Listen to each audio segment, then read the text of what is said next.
we have Kate Sugrue, who is head of data science at VHI, where she champions the responsible integration of AI-driven solutions.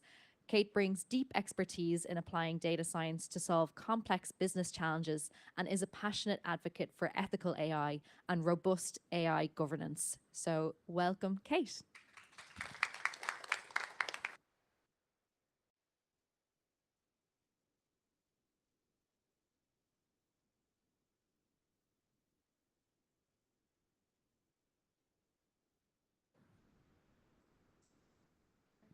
Hi, everyone. Thank you so much for having me here this morning. That's a tough act to follow, Amy, so hopefully I'll do this justice. I'm going to talk a little bit today about, so we're here about how we can use AI to achieve sustainability goals, but I'm going to go into that a little bit, and I'm talking about how we can use AI in a sustainable way to achieve sustainability goals.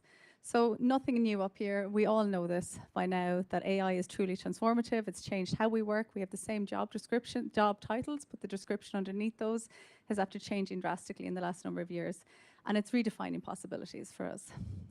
But what we don't know is what the technological landscape is going to look like. The future isn't clear to us right now. We don't know what's happening.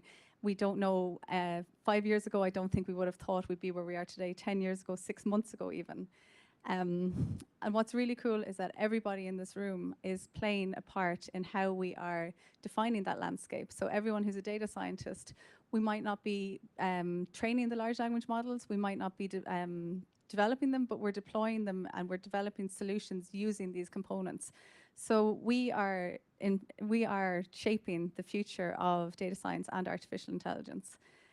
And we know the future is going to be intelligent because it's getting more and more intelligent, and it's accelerating at an unprecedented rate. And the acceleration seems to be what the focus is on. There's like this strive for the most intelligent model. You can see even in like OpenAI recently decided not to release their latest model because it wasn't smart enough yet. And there is this constant fight. And like Apple has nothing out there. And you have to assume that it's because it hasn't got something that it's really satisfied with yet. And there's this constant race, and we're kind of hurtling towards AGI, and the line is going to blur between AI and AGI. It's hard to see, will there be a stopping point at which we stop and say, right, now get off, and you're on to AGI now. Like, it's hard to see where it's going to come. So what I want to talk about today is how the strive for intelligence isn't enough. It's not enough for us just to be going for the biggest and the best and the fastest model and the most performance. It can't be enough. So we have to have balance. And the balance needs to be between this strive for intelligence and sustainability. So I work at VHI, and we're a not-for-profit organization, and we keep our members and the community at the heart of everything that we do. Our core values are very member-centric, and you'll see us in the community. We don't just care about our current members, we care about our community at large. So you'll see us in the community with our healthcare clinics that we provide for people, and also in things like sponsorship of Park Run and in the Women's Mini Marathon. Our mission is to help people live longer, stronger, healthier lives. And everything we do is with the community and with sustainability in mind. So this isn't just external. It's not just the outward-facing things that we're doing. Sustainability really drives our day-to-day activities in how we work, in like even small things like about our storage. Like, we're encouraged to clear down our emails all the time. Actually, if you come to any of our offices, you'll see that we're full of beehives. So we go to that level. Like, sustainability is really, really important for VHI. So I'm going to just stop for a second, and I'm going to talk about what is sustainability. I'm not going to read all these out, so I have 12 minutes. But essentially, sustainability is about ensuring that we can meet our current needs without hindering the ability of future generations to meet their needs. But I think that the most important thing about sustainability is that it's necessary. This isn't an optional thing. We can't be complacent about it. It's a necessary thing. So bear with me. I've got 3 slides that get a little bit of a downer, but I'm going to bring it back up then. But I think it's really important to make everybody aware, if you're not fully aware of the environmental impact of AI. And then I'm going to talk a little bit about what we're doing in VHI to actually help mitigate whilst also making use of AI. And we're doing an awful lot in AI, so we have to be careful about how we're using it. So 3 slides, bear with me. First up is water. It takes an awful lot of water to train a model. these are just some statistics out there. 34 days for GPT-3. They're very hard to find some metrics on the current ones. They kind of hide them a little bit. So it's the training side of it and then the inference side of it. And so there are some things to be mindful of. So like if you're using a data center that's based, your geographical location matters. So in Ireland, your data queries they'll drink less water. So you get 70 queries in Ireland for 17 in Arizona because of the heat element. Like we're actually perfectly placed here. But also the time of day. If you run your queries during the day, you're using more water to cool your data centers. So do it at nighttime and you will have less water being used. This statistic really startled me. So by 2027, they predict that AI will use 4 to 6 times the water of Denmark. And I thought, oh, surely that's a company called Denmark. But no, it's the country. Like, that's just mad to me. Okay, 1 down, 2 to go. CO2. This is a big one. So the average car over its lifetime emits 55 metric tons of CO2. And actually, this is all from MIT, so that's an American car. And I'm not being xenophobic there, but they drive more than we do. So you can see here the breakdown in terms of the training of the large language models, the CO2 emissions from them. It's a lot. It's an awful lot. And then you go into inference. ChatGPT 4o has released their statistics around how much watt hours are used. And that's the equivalent. So if you take all of their queries in a day and you extrapolate that out, that's the equivalent of 35,000 homes annually. So this is from an MIT technological review, and it's really worth checking it out. It's a long one, but it's a humbling read. So last one then is the rare earth elements. There's 17 of them. I couldn't pronounce them, so I didn't put them on this slide. But these are used in your GPUs, your CPUs, your TPUs. They're the really fancy Google ones. And they're used in cooling fan magnets. They're used in our power supplies, all these kind of things. It's very damaging to the earth to actually generate them. There's a lot of toxic waste. There's a lot of water pollution. There's a lot of water used in generating them. And there's a lot of destruction of habitats. So all in all, AI, we're all using it, and we should be using it to achieve, to do more, but we can't use it without being mindful of the actual impact of it. Okay, so we got through the downer, now we're going to get on to what we can do. And the really good news is that there's a lot we can do. There's an awful lot we can do. And the most important thing we can do is ask this question. This is the first thing that we ask in VHI. Does it need to be AI? What we always do is we identify our use cases, and we're always mindful of making sure that we're checking if it's a use case that we think AI is actually going to be good at. So always ask yourself the question, what's AI good at and what's irreplaceably human? So AI is really good at anything that has to be speed and scale and repetition. They have a literal understanding, whereas we have a more layered understanding. I say we for now, like AGI will get to it soon, but or there's actually some companies that are excelling in emotional AI, which is really fascinating stuff.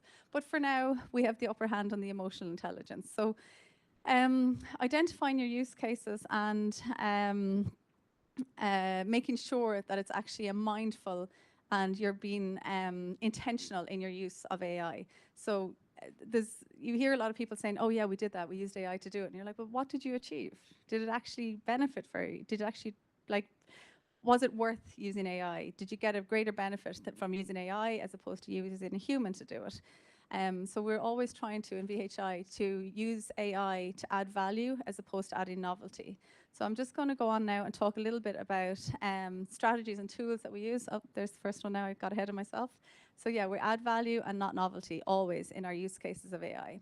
The next thing is your model selection. So understanding your use case where you potentially want to apply AI is really, really important to help you select what model is going to be appropriate. And also understanding your data. So your data is your fuel for your model.